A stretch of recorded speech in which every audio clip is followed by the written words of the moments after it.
too bad. You see why?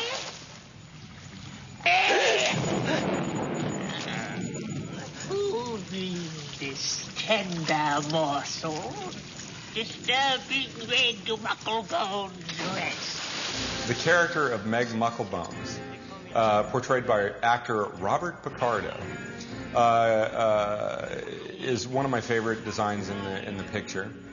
Actually, I had worked with Picardo before on The Howling. He actually played this character who made the transformation from man to wolf. There's a certain aspect to mask performance that appeals to me because you are hidden. It is liberating in some way to really... I enjoyed the facet of that job of just standing in front of the mirror and seeing how expressive I could be through the makeup. One of the characters who achieved some of the greatest film example was on Meg Mucklebones, who actually is underwater, and it was seemingly an impossible task for this person to come up from underwater in a full prosthetic suit and survive and act, and not only act but be able to breathe and without air tanks and everything. This wasn't a diving suit, this was a full prosthetic suit designed for a character look, not to make it easy for them. I am not only covered with rubber, then they dropped me in water. And like you drop latex rubber in water, it acts like a sponge. So I was, I would get engorged with water and get very heavy. And it was difficult. And there were multiple takes of Bob being pulled in and out of this water with such a trooper, because he would come out, and when he would reveal, all the water would then come out of his prosthetic and just sort of leak down through the seaweed and go back into the water. But, inevitably he handed in a memorable performance, and a lot of people really remember that character. And a lot of it is because of Bob. He's really good.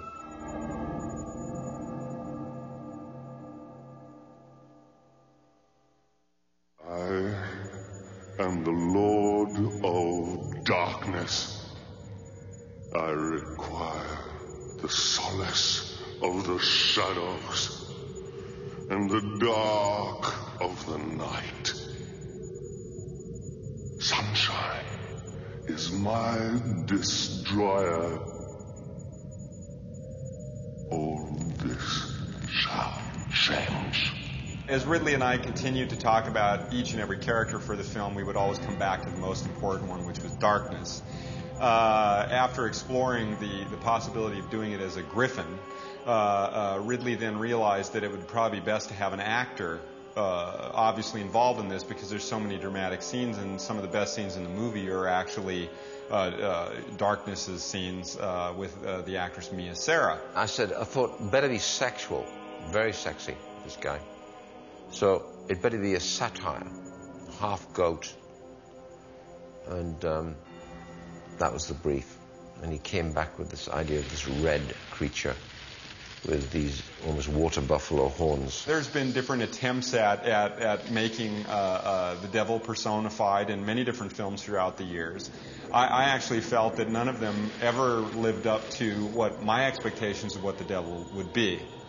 And so this is actually probably one of my greatest opportunities in my film career to create this character. Darkness is a very difficult guy to cast because his physical requirements and they're also grand, dramatic, melodramatic requirements, operatic capability, and all but opera short of singing, right? And I always remembered Rocky Horror Show. And I thought, well, it's absolutely nothing to do with this. That's a brave thing to do that he did. Really brave. We are all animals, my lady. Most are too afraid to see it. Tim has the ability of going over the top dramatically, and his abilities in terms of being a performer are so amazing, and his face is so animated. And he, when you see him in Rocky Horror Picture Show, you just can't stop looking at him. This guy is a caricature, right? And he's brilliant.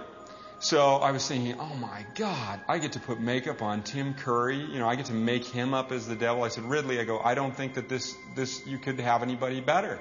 So I met with him. He was really intrigued and said, yes, okay, this sounds weird, but okay, I'll do it.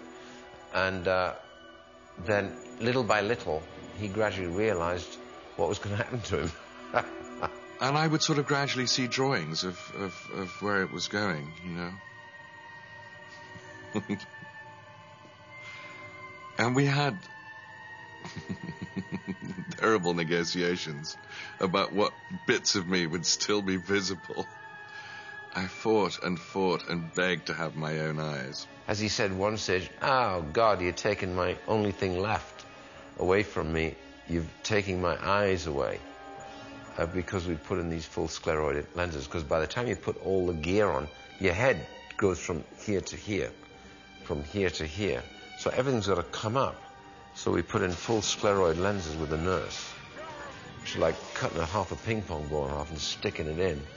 And these cat slits, the vertical slits in the eye. My eyes were these total contact lenses, like a sort of wolf's eyes, I mean the cat's eyes, which was fairly painful to be fitted, because basically, you know, they took a mold of your eye and then they stuck it in your eye, and if it hurt, they sort of scraped at it a bit until it stopped hurting. Initially, it was quite amusing, actually. You'd go, oh, God, complain. And then finally, I remember one day, he was, Jesus Christ, you want me to...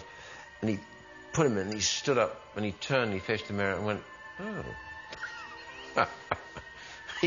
he liked the way he looked, finally. The last unicorn dies tonight. As her blood ebbs, the sun sets forever. I think, first of all, I think the makeup is so extraordinary. Particularly in that it wasn't, you know, one piece that was glued on. It was entirely articulated.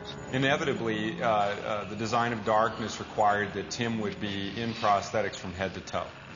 That by the time he actually was in his entire costume with all the prosthetics, you know, applied to him, he would actually then put on a pair of hoofs, which meant that Tim also had to walk on incredibly long stilts.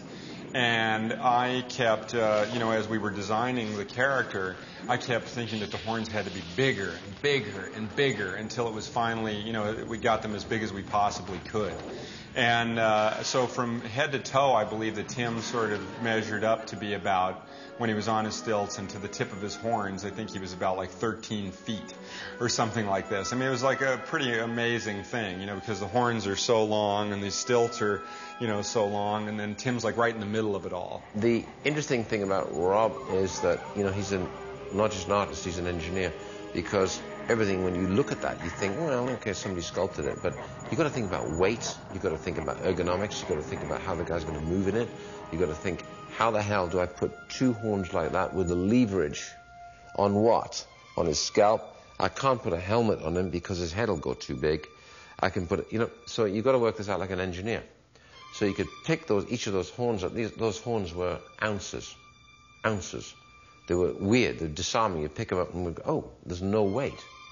And they had to be strong enough to be able to ping something. You didn't want to, every time you touched something, it broke. So it was quite strong as well. Once you were inside all of that stuff, it was so dazzling looking. I mean, first of all, it was pretty swell to be 8'1". And it was great to have, you know, great big superhero muscles and stuff. Because, you know, I'm not a big guy. I think I'm 5'10" in the casting books, and I'm probably actually something under 5'9". So it was kind of cool to be, you know, king of the forest.